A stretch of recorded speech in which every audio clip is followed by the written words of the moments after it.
49ers update report here from Levi's. We're going to talk Brock Purdy and how damn good he's looking to begin this training camp, but also we're going to talk some of these young defensive backs. A big interception today from Darrell Luter Jr. and almost another interception from 49ers rookie safety Malik Mustafa. Day 2 of training camp. You guys saw the instant reaction video as I was coming off the practice field. We've had some time now to settle down and digest what all happened at practice today. And if Christian McCaffrey spoke afterward, one of the players who I talked about earlier being a standout today was Jordan Mason, the third-year running back. And I mentioned that he's got noticeably softer hands now than he had over the first 2 years in the league. And Christian McCaffrey had a really funny comment about Jordan Mason, because remember when Mason first emerged onto the scene in 2022, he was the guy that the 49ers would designate to ice games. As a running back late, they called him the closer. And Christian even joked that Jordan Mason was Mariano Rivera. Well, today Christian McCaffrey said, I think he could pitch in every inning now, meaning that Jordan Mason is showing the characteristics of a 3-down back. Pass protection now is going to be a really important domino for Jordan Mason to take care of, and the 49ers still don't have pads on yet at these practices. This was practice number 2. We're going to see number 3 tomorrow and number 4 on Saturday before the day off on Sunday. I don't think that pads are going to come on until Monday, so Mason's not going to have a chance to show off his pass protection abilities, and if he's improved those, until next week. But if he can show that improvement in that regard and combine it with some of the pass catching abilities that we've seen here in the first 2 days, I mean, he made a number of catches over the first 2 practices with soft hands coming out of the backfield. Then you have Mason, I think, very capable of making a push for that number 2 running back spot. And, you know, even if he doesn't get it because Elijah Mitchell is the odds-on favorite there, if you have any stretch of injury involving McCaffrey or any stretch of injury involving Elijah Mitchell, that puts Jordan Mason into position to play a lot. And remember that the running back that the 49ers picked in the 4th round, Isaac Guerendo, he's currently out with a hamstring injury that he suffered on day 1. They've got Cody Schrader, the undrafted free agent, fighting for position, but I think that number 3 spot, which is a spot that can potentially see a lot of action for this team, is up for grabs, and Mason is making progress. I mentioned earlier we saw the Juwan Jennings versus Renardo Green play, a couple of dogs. That was as part of my instant reaction.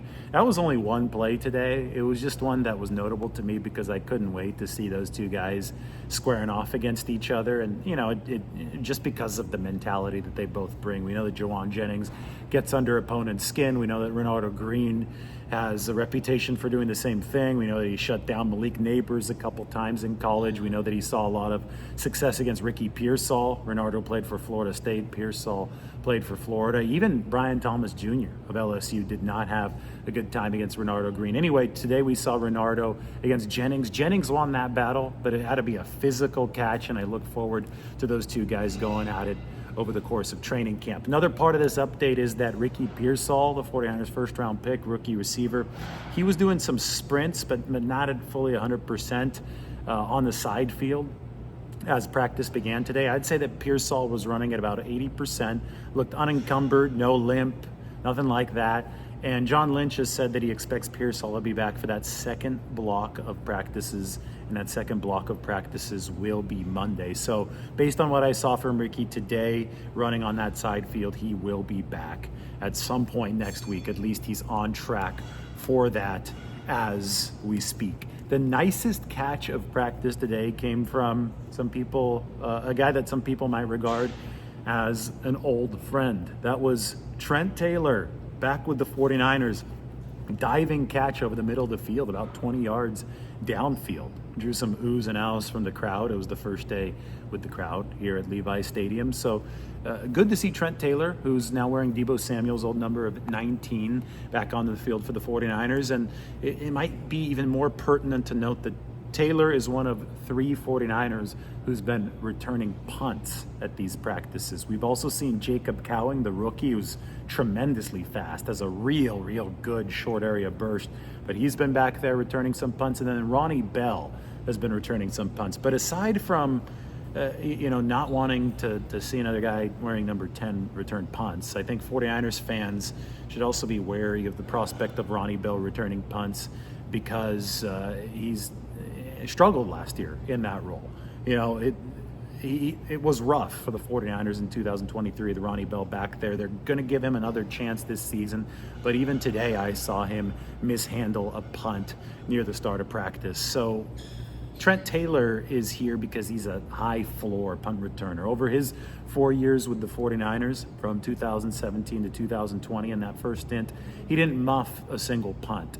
And I think that, and I've repeated this, punt return, first and foremost, is about not screwing it up. We saw Darrell Luter Jr.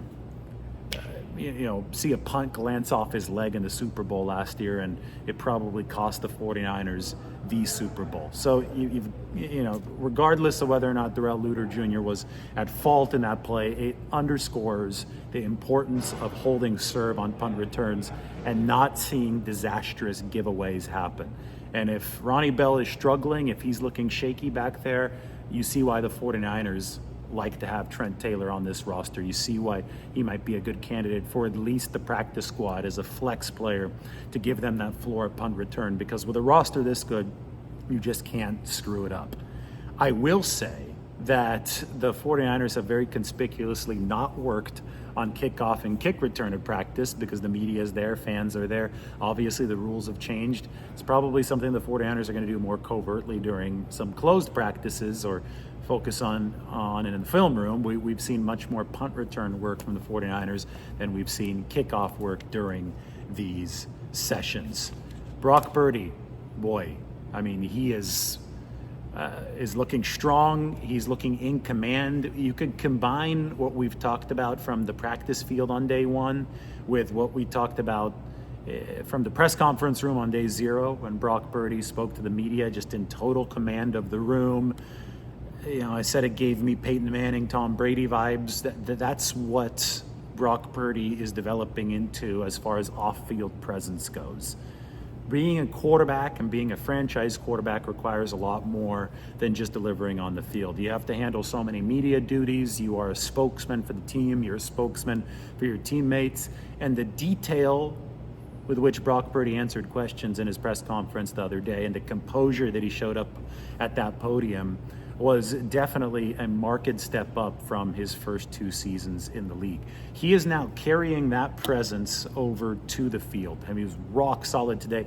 And that was despite the fact that the 49ers were getting worked along the offensive line. Trent Williams is not here yet.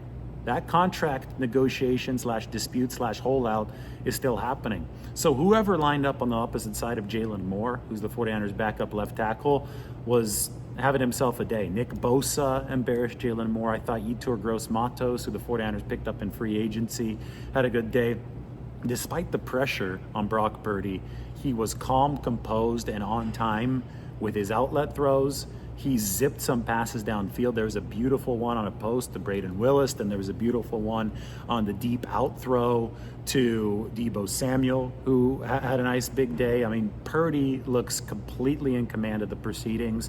He looks like an MVP finalist. He looks like somebody, you could even argue might be favored to win the MVP award this year if it were a fair award, if it were something that was based on actual level of play. Last year, unfortunately, Brock Purdy outplayed every other quarterback, but obviously he did not win that award.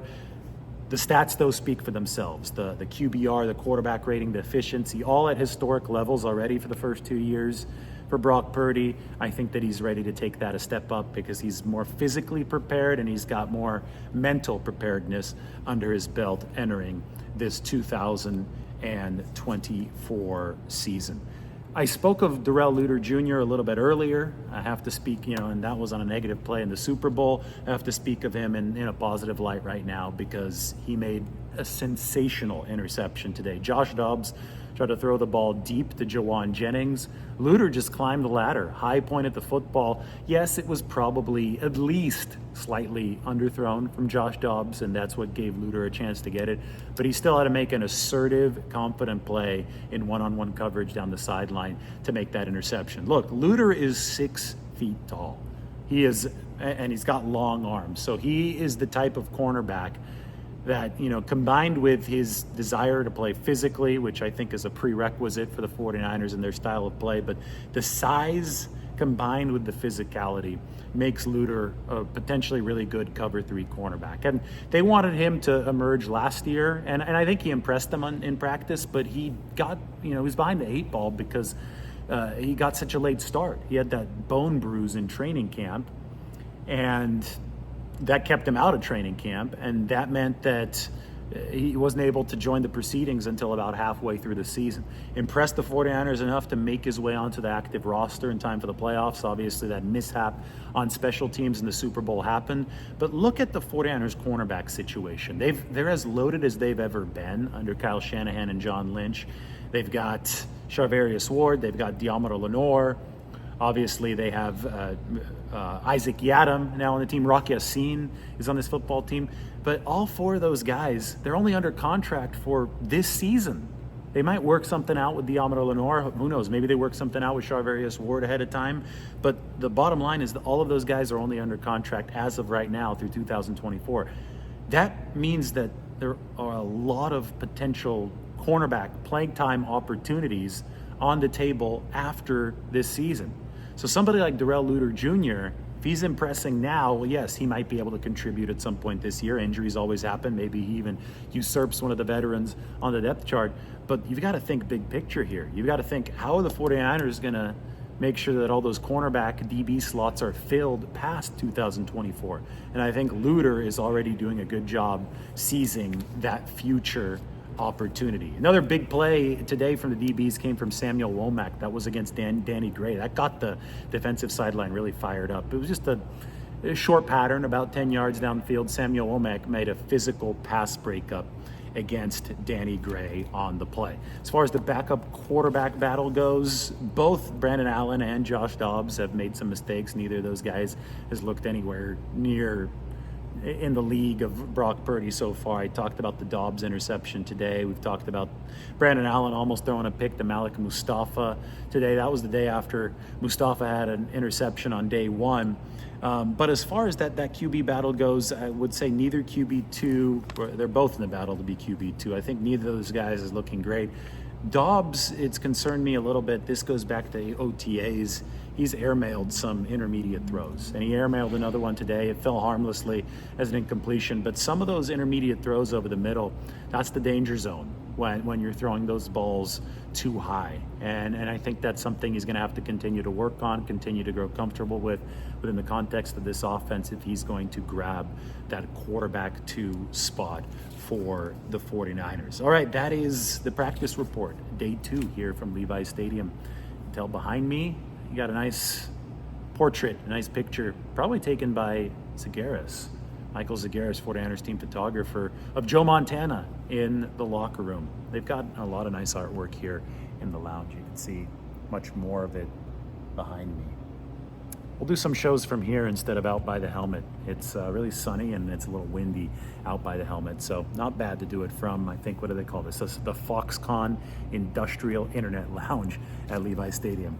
I did not get paid for that product placement. Anyway, this has been the 49ers update from day 2 of training camp. Stay tuned. We're gonna have some live content coming from you tonight, so make sure that you subscribe right now. Hit that subscribe button to follow along. We'll talk to everybody soon from San Francisco.